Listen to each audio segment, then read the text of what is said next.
Paltrocast. Mike 1, Mike 2, Sherry, thank you all for joining me. And we'll throw the first one at Sherry. Sherry, Okay. you have to keep it a secret that you were coming back for another season, because we only got to see it last week, but it's your life. Oh, how long have we had to keep it secret?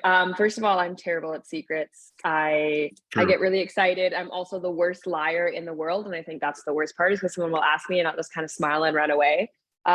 So that being said, I also don't want to get in trouble. So I just kind of look down, don't really answer, give vague answers whenever possible, and hope for the best.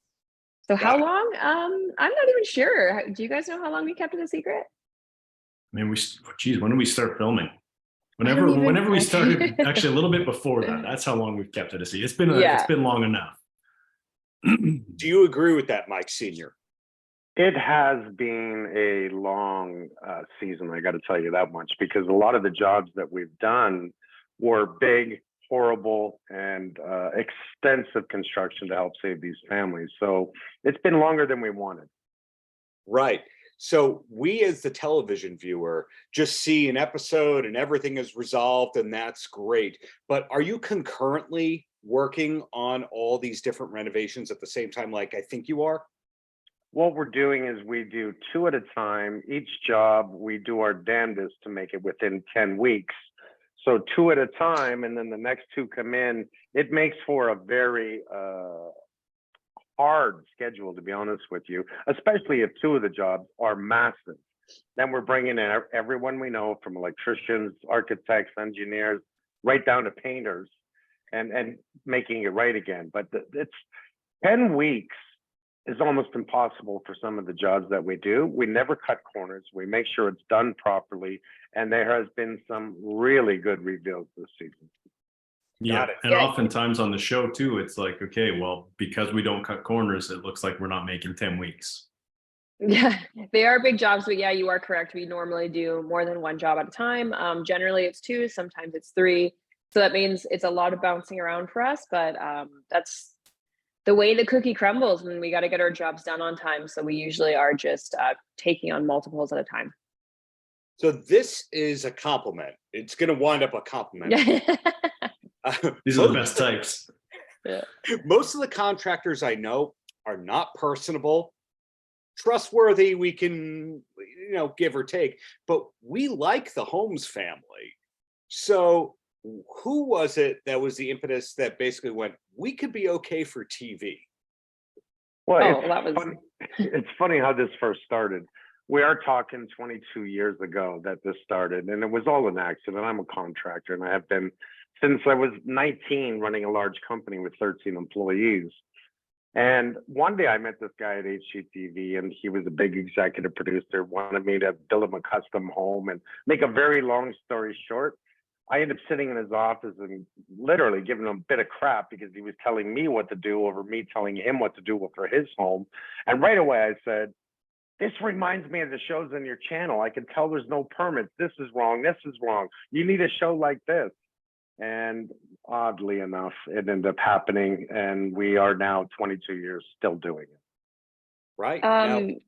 I think a lot of that, pardon me for cutting in, and I'm sorry that I'm braiding my hair as we're having a conversation. I was gonna say, Sherry, you know this video, right? Yeah, well, my hair is wet because I have poor time management, so I'm just trying not to look like a rat.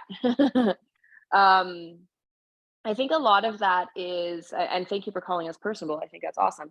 But a lot of that is a stereotype against a lot of contractors and things. So they don't think everyone is standoffish or mean or whatever. I think it is that they have some kind of stereotype, and there are a lot of bad things that can be said about them. And so I'd like to believe the best in everybody, and I think some contractors can be great. Well, Mike, Mike Jr., a different sort of question here.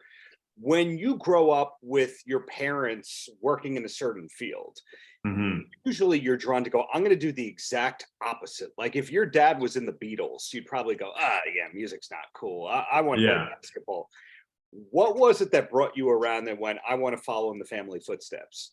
Yeah, that's a great question. I mean, first of all, my dad is kind of like the Paul McCartney of HGTV. You know what I mean? He's the OG. But that's what it was when I was younger. I wanted to get into firefighting. I wanted to do, I think, anything but. Like I love my dad. We grew up seeing him every second weekend after my parents split up. So it was like I always wanted to spend more time with him. But I think it was in grade 9, my dad said to me, Mike, how would you like to make some money this summer? You know, you're going to work really hard. You're going to make good money. And I was like, okay, yeah, I get to spend more time with my dad. And, I get to work, make money like any young kid's going to want to do. And it was after doing that I was like, oh, I love this. I love working with my hands. Like I love being able to start a project at the beginning of the day and then watch it progress as the day goes on. You're like, for me, I can't sit still. I like to do stuff. I like to be physical. And it was the perfect mix of like spending time with dad and being physical and learning a craft, learning a trade. Well said. Now, Sherry, same question at you here, because, not everybody goes, hey, a photogenic person with charisma, you should be a contractor. What was it that led you into this? I actually had no interest in the trades. I never wanted to be a contractor. I never wanted to work with my father. And I know that sounds very negative, and I don't mean it in that sense, but right. It's what he did. So I just was like, that's not for me. I want nothing to do with it. Michael started younger than I did. And I had no idea what I wanted to do. And I was in high school and everyone had decided on careers and we're moving on. And I just wanted to make money and travel the world. So I worked multiple jobs and I traveled the world, and I was really irresponsible and I needed to have some career at some point in my life. And my dad kept chasing me to join the construction crew. And again, long story short, I finally agreed because he did bribe me a little bit. It was when we started Homes in New Orleans. He's like, listen, you like to travel, right? I said, yeah. Well, you've never been to New Orleans? I was like, no, I haven't, not yet. Well, how about you come with us to New Orleans and you get to save this wonderful woman named Gloria. Her entire house has gone. She's missing all of her belongings. She has like 8 grandchildren. They have nowhere to live. Let's build her a home. And I couldn't really say no. And I have not left. I loved it. I think part of my concern about joining construction is I didn't know everything. I failed measurement in school. And it just takes a lot of time. I did. I'm not good with numbers. And I'll be the first one to tell you that. My dad will probably tell you more because he loves to bug me about it. But I mean, it's all a learning curve. And I think I'm super happy to be where I am. And I wouldn't be here without you, Big Mike. But my brother was actually the one who taught me how to read a measuring tape on site, hiding from other construction workers because I was so embarrassed.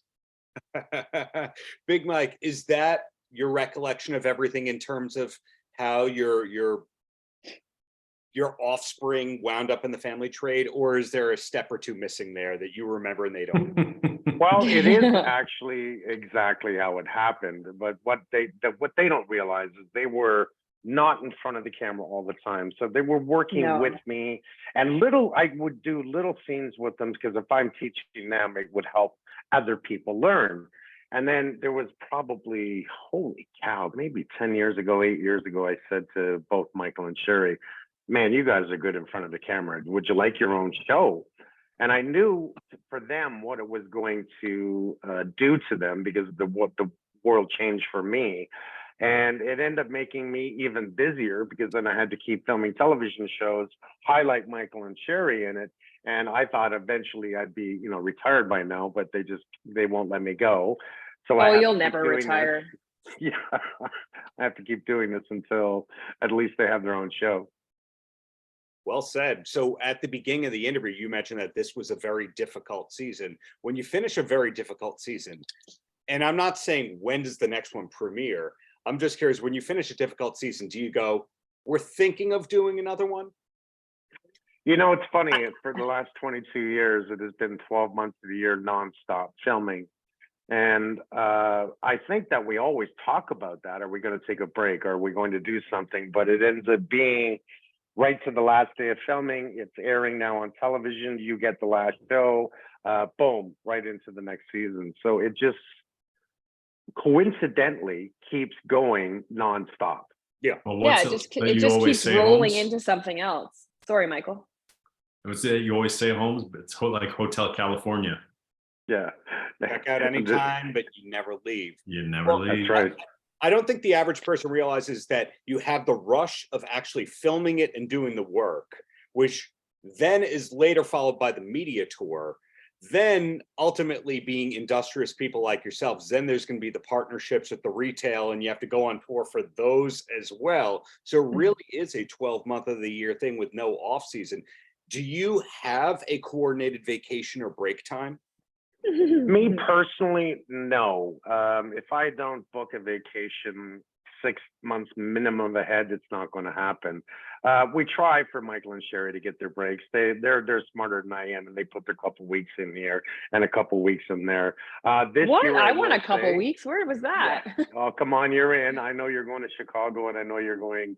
I'm going to Chicago else. For a weekend. Yeah, when I don't work. But are you also going to Italy? I'm going to Italy. I'm not going That's to me. Italy. I know you wish are. I was going to Italy. Yeah. I'm doing Okay, hey, it's my sister-in-law's and my brother, it's their wedding, and I got a baby girl now. It's a family trip to Italy. We got to take our time. Wow. Okay. Well, I'm glad that there are some planned breaks happening. And the last question I have for all three of you has nothing to do with Holmes Family Rescue and the awesomeness that you're working on. It's a fun/stupid question, I think. I love those. Because music has come up a few times. We'll start it with Sherry first. What is the last concert that you went to? Oh, the last concert I was at, it was called Summer Nights Tour, and it was TLC, Shaggy, Sean Kingston, and Vogue. Yeah, and it was actually really good. I actually go to a lot of concerts. I have another one I'm going to in July, and I'm going to see Morgan Wallen in September. Like I love music, so. So can we say on the record that En Vogue blew the other artists off the stage? Holy yes, can we? They looked amazing. First of all, their dance moves, they were fabulous. I could not believe it. Could not believe it. I would see them again in a heartbeat. Now, Mike Jr. Last concert. It's been a while since I've been to a concert. I'm trying to think. The last one that I can think of is my wife and I. We were in Europe, and when we were there, we saw Eminem was touring, and we're like, you know what? We once in our life we want to see Eminem in concert, and we ended up seeing Eminem in Milan. So it was incredible. But I think that was a couple of years back. That is incredible. I didn't know Eminem was still performing live, to be honest. So wow. I mean, to be fair, it was like 2019. That's within the last 5 years. That's fair. Yeah. Now, for the Paul McCartney of the family, as we've established, you're busy. But have you been to a concert in the last 5 years? No, not the last 5 years, but I'm going to say somewhere around 8 years ago, it was either Prince or it was Elton John, and both of them were actually exceptions. Oh, I think I saw Prince with you. You did. You did. Yeah. Wow. I took you to Blue Rodeo one time too. That's correct, for my birthday. Yeah, for your birthday. That was fun. Country Canadian royalty right there. Well, hey, thank you all for your time. Thank you for the years of great entertainment on television. Thank you for actually making a difference and helping people's lives with your projects. Really looking forward to what's coming next from the Holmes clan. Thank you so much, Darren. Thank you. Paltrocast.